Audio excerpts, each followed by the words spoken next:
sindicatos y también estamos por Zoom. Se pueden hacer preguntas al final de las exposiciones y que van a ser respondidas a las personas que vayan hechas esas preguntas.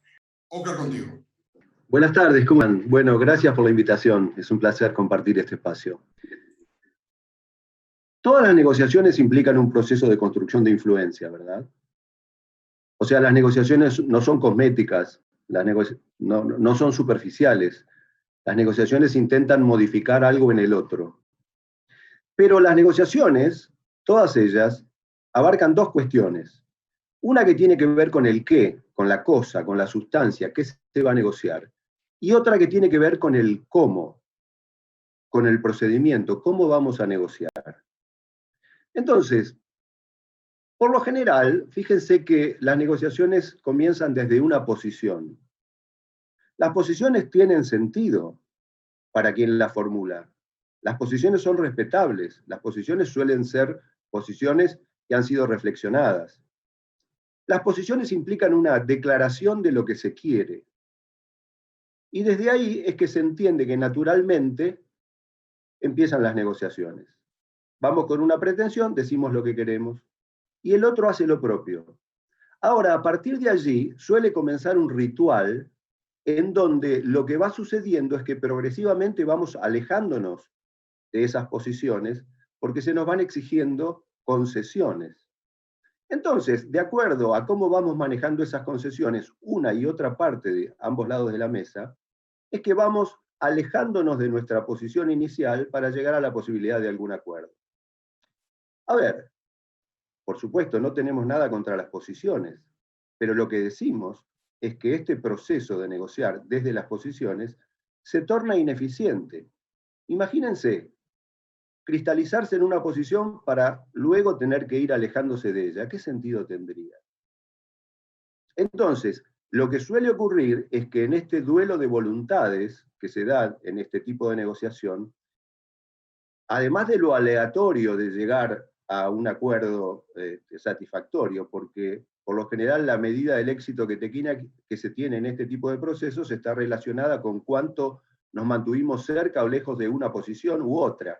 Y esto puede ser una medida totalmente arbitraria porque depende de dónde nos hayamos posicionado o dónde se haya posicionado el otro al arranque del proceso.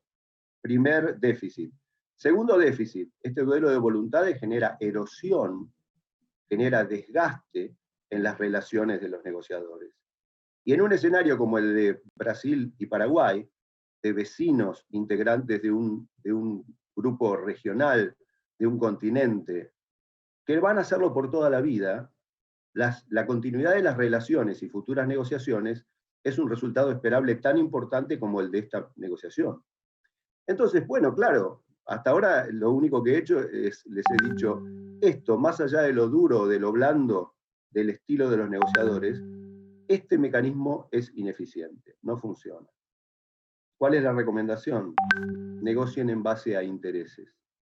Miren, yo voy a compartir con ustedes en estos breves minutos unas poquitas ideas de este mecanismo, pero estas ideas se aplican a 4 etapas de la negociación en base a intereses. Se aplican en la etapa de análisis previo, en donde lo que hacemos es recoger información, clasificarla, organizarla, jerarquizarla, estudiar los contextos, analizar comportamientos hostiles o amigables, analizar los sesgos de las perspectivas sesgadas de los actores que actúan, defectos de la comunicación, soluciones intentadas, y con miras a todo esto, la segunda etapa consiste en preparar puntualmente la negociación, que implica generar ideas concretas acerca de qué hacer con cada uno de los puntos del análisis de la etapa 1. Luego, la tercera etapa es cómo manejar toda esta preparación metodológica en la mesa de negociación, etapa de ejecución, y la cuarta etapa tiene que ver con una evaluación metodológica, un monitoreo acerca de los resultados del acuerdo. Si ustedes me permiten, voy a compartir ahora con ustedes una pantalla. Me he permitido dibujar aquí una mesa. Primer detalle, esta mesa no tiene aristas.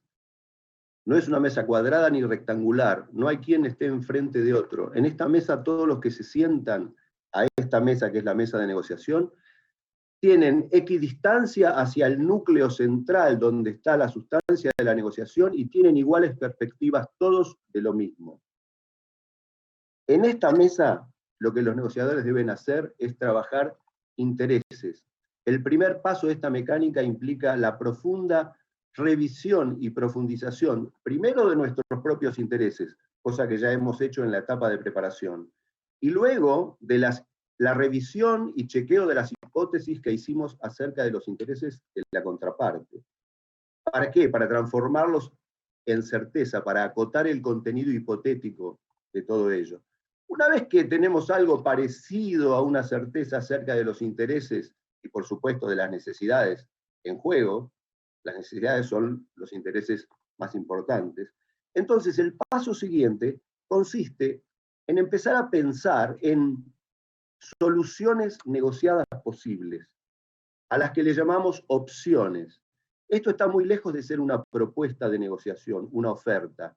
Es una etapa muy anterior en el proceso. Son soluciones que juntos podemos imaginar, y cuando empecemos a analizar y a criticar estas soluciones posibles, que por ahora no comprometen a nadie, lo que vamos a ver es que de la crítica a estas opciones va a surgir, y acá esta flechita implica la retroalimentación del sistema, va a surgir la posibilidad de seguir profundizando intereses, y cuando aparezcan modificaciones aquí, nuevamente las volcaremos aquí.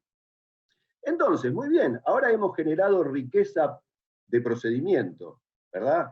Tenemos en claro los intereses, tenemos soluciones posibles, pero a ver, ¿y cuál de esas opciones, de esas soluciones posibles se va a transformar finalmente en una propuesta sobre la que podamos consolidar un acuerdo?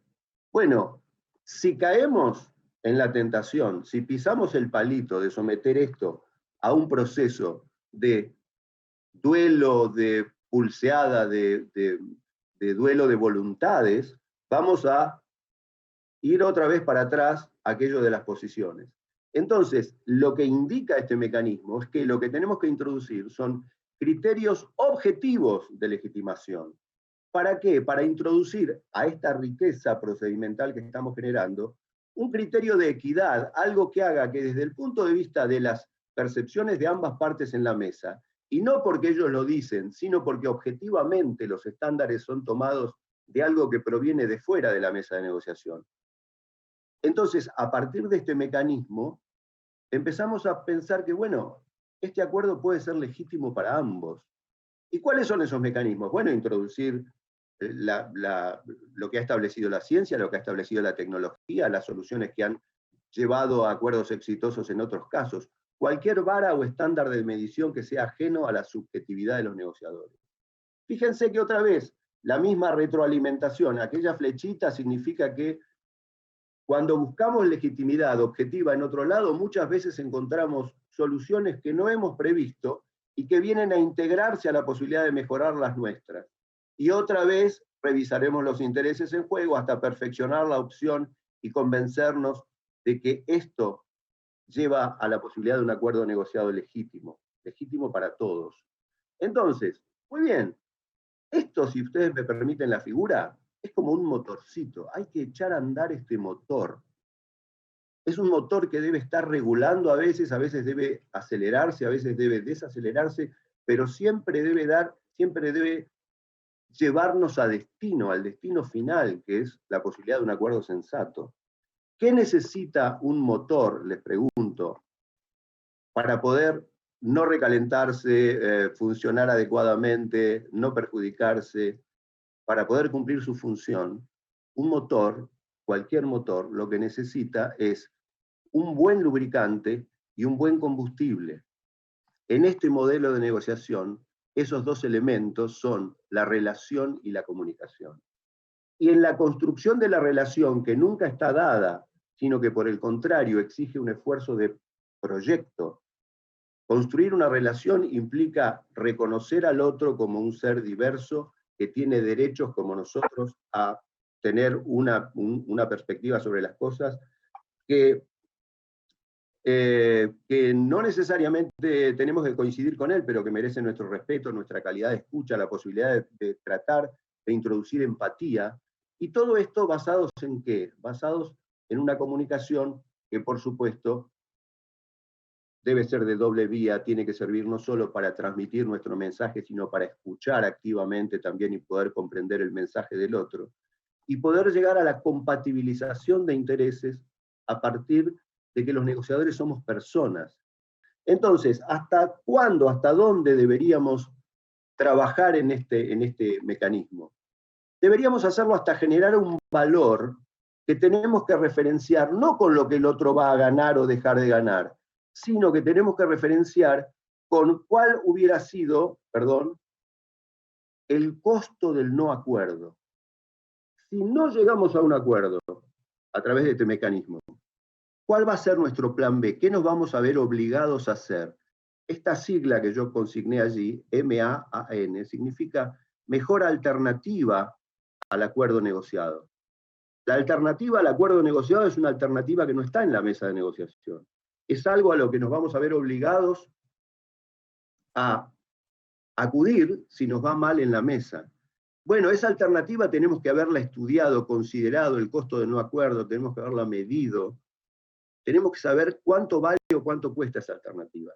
Entonces, nuestro éxito en la negociación va a ser cuánto nos alejamos de este valor de la MAN para superarlo creando valor en esta mesa de negociación. Nuestra medida del éxito no tiene que ver con lo que el otro se lleva o se deja de llevar, sino tiene que ver con cuán capaces somos de construir alternativas y de superar el valor que esas alternativas nos darían en una mesa de negociación conjunta. Recién, al final de todo este proceso, podemos estar en situación de remitirnos a lo que es la etapa final del proceso de negociación, que es la formalización de los compromisos, de los acuerdos. Y las características que deben tener estos acuerdos es que deben ser realistas. Por supuesto que, merced a todo este proceso, seguramente que son omnicomprensivos de los intereses, de la mayor cantidad posible de intereses en juego. Además de ello, tienen que ser realistas, o sea, se tienen que poder cumplir, tienen que ser suficientes, no le puede faltar ningún elemento esencial que luego se vaya a constituir en una objeción a la implementación del acuerdo, tienen que ser sustentables y tienen que ser funcionales, tienen que ser operativos. Cuando formalizamos un acuerdo negociado, tenemos que estar en situación de saber, a partir de allí, cuáles son nuestros derechos y cuáles los derechos de la contraparte.